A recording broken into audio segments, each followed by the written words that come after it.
जी, आपने बिल्कुल सही कहा। महिलाओं के साथ और महिलाओं की अस्मिता के साथ जिस तरह की वारदातें सामने आई हैं, उस पर कोई भी इस देश में जरूर सवाल उठाएगा।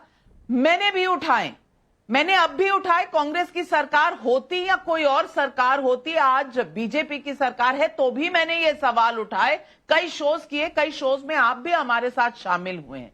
लेकिन इसके लिए नो कॉन्फिडेंस मोशन और राहुल गांधी क्यों शुरुआत में नहीं बोले, इसका जवाब नहीं मिला। लेकिन मैं सुधांशु जी को आमंत्रित करूंगी। सुधांशु जी, क्या प्रधानमंत्री को बुलवाने के लिए हथियार इस्तेमाल किया जा रहा है नो कॉन्फिडेंस मोशन का?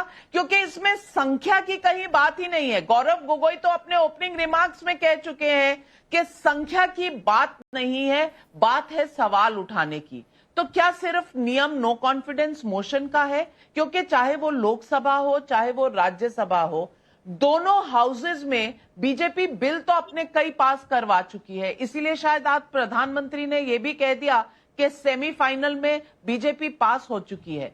तो ये सिर्फ प्रधानमंत्री को बुलवाने का एक नुस्खा है, जहां राहुल गांधी आज बोलने से शायद पीछे हट गए।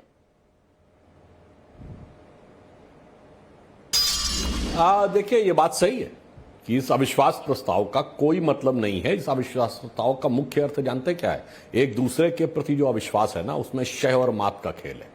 जैसे आम आदमी पार्टी ने कांग्रेस की आर्म ट्विस्टिंग करके दिल्ली विधेयक पर उनका समर्थन ले लिया। अब सोचिए कि कांग्रेस के दिल पे कितना बड़ा पत्थर रखना पड़ा होगा कि जिस पार्टी ने उनका वोट गुजरात में हाफ कर दिया, जिसने पंजाब में उनका स्विच ऑफ कर दिया, जिसने दिल्ली में उनको साफ कर दिया, उसको उन्हें माफ करना पड़ा। तो कितना मुश्किल लगा। पर कांग्रेस भी पुरानी खिलाड़ी है, वो चतुर और सयानी है। तो उसने क्या किया? हम अविश्वास प्रस्ताव ले आते हैं और आम आदमी पार्टी दिखा दिया, देखो उससे ज्यादा लोग हमारे साथ हैं। अब लीड कांग्रेस पार्टी के हाथ में है। तो ये आपस में जो प्रतिस्पर्धा है विपक्षी दलों में विपक्षी नेता बनने की, इसका उससे लेना देना है, अन्य किसी चीज से कोई लेना देना नहीं है और ना ही कोई गंभीरता इसमें है। अन्यथा मैं विनम्रता से पूछता हूं कि मणिपुर के विषय के ऊपर सांसदों का प्रतिनिधिमंडल गया था, उसने आकर क्या देखा? कितनी चीजें फोटोएं, कितनी चीजें आके उसने रिपोर्ट की। और यदि यह गंभीर है तो मणिपुर सरकार के खिलाफ अविश्वास प्रस्ताव क्यों नहीं ला रहे मणिपुर विधानसभा में? भाई, आपके लिए मणिपुर है तो आप लाइए, दोनों केंद्र सरकार के खिलाफ भी लाइए, मणिपुर में भी लाइए। क्यों नहीं ला रहे हैं? मेरी समझ से बाहर है। क्योंकि इनको पता है कि मणिपुर में बैठकर अगर डिस्कशन करेंगे तो इनको उस हालात की नजाकत का पता है कि इनके क्या हाल होंगे। इसलिए मणिपुर के प्रति संवेदना नहीं है, उसको राजनीति का एक मोहरा बनाना है। अन्यथा अगर महिलाओं के प्रति इतने सम्मान की बात है तो एक लाइन सुन लीजिए मान्यवर, जो मणिपुर में हुआ है वो, हां मैं उसी बिंदु पे आ रहा हूं मान्यवर। मणिपुर में जो हुआ है वो सजा के लायक है और कठोर सजा देने के लिए कहा गया है। परंतु मैं आपसे पूछना चाहता हूं, आपके तो मुख्यमंत्री अशोक गहलोत ने कहा कि 60% केस फर्जी होते हैं रेप के, ये सजा के लायक है। माफी मांगने वाला बयान ये है।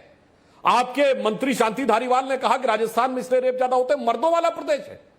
आप उनके साथ खड़े मुलायम सिंह यादव, जिन्होंने उन बच्चियों के लिए जिन्होंने रेप के बाद आत्महत्या कर ली थी, लड़कों से गलती हो जाया करती है। ये माफी मांग। और आपके मुख्यमंत्री केरल के दिवंगत ओमन चांडी जी ने जिन 300 लड़कियों के बारे में कहा कि उनके साथ रेप करके उनको जबरदस्ती आतंकवाद में डाल दिया गया, उनका आपने मजाक उड़ा दिया अपने मुख्यमंत्री का केरल विधानसभा में दिए बयान पे। तो महिलाओं के प्रति कितना सम्मान, संवेदना, पूरी ईमानदारी से बात करिए। क्योंकि आपके अंदर ईमानदारी से बात करने की क्षमता नहीं है, इसलिए इस प्रकार की चीजें आपको करनी पड़ रही।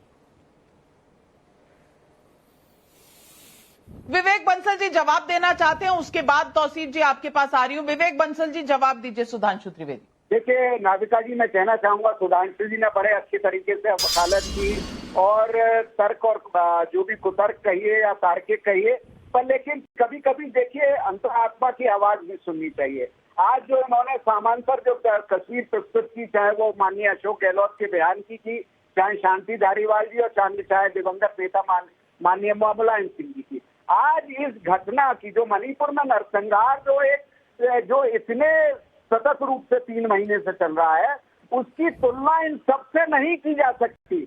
आज जिस तरीके से हो रहा है, आज जिस स्तर पर हो रहा है, और महिलाओं की तो बात मैं सुधांशु जी से बड़े अदब के साथ कहना चाहूंगा कि महिलाओं की तो अगर आपको इतनी चिंता थी तो हिंदू कोड बिल में जिसमें विवाह महिलाओं का और तमाम संपत्ति का अधिकार था, उस पर आप लोग आरएसएस ने कितना विरोध किया, कितना बाबा साहब के और पंडित जवाहरलाल नेहरू के पुतले फूके। तो महिलाओं के साथ जेंडर भेद आप लोगों के यहाँ जितना होता है आरएसएस में, आपके यहाँ महिलाओं को सम्मिलित नहीं किया जाता। तो ये व्याख्यान आप हमें न दें। आप अपने अंतर मन में आप झांक कर देखिए कि मणिपुर की तुलना, मणिपुर में जिस स्तर का है, जिस स्तर की समस्या हो रही है, पूरा विदेश चाहे दुनिया में इसका कहीं ना कहीं इसको लेकर जो है लोग हमारी आलोचना कर रहे होंगे कि 3 महीने हो गए और हम उस प्रदेश जो एक बहुत ही संवेदनशील प्रदेश है, उसकी हिंसा, उसमें जो तमाम जो चाहे वो पुलिस के सैनिक अर्धसैनिक बलों के हथियार छीने जा रहे हों, उन्हें बार बार उसको लेकर विवेक बंसल जी, मैं आपकी बात से सहमत हूं कि मणिपुर में जो महिलाओं के साथ हुआ उसकी तुलना किसी के साथ नहीं हो सकती। मैं बिल्कुल आपके साथ सहमत हूं, लेकिन ये कारण तो नहीं है कि बंगाल की चर्चा ना हो, राजस्थान की चर्चा ना हो। ये कारण तो नहीं हो सकता।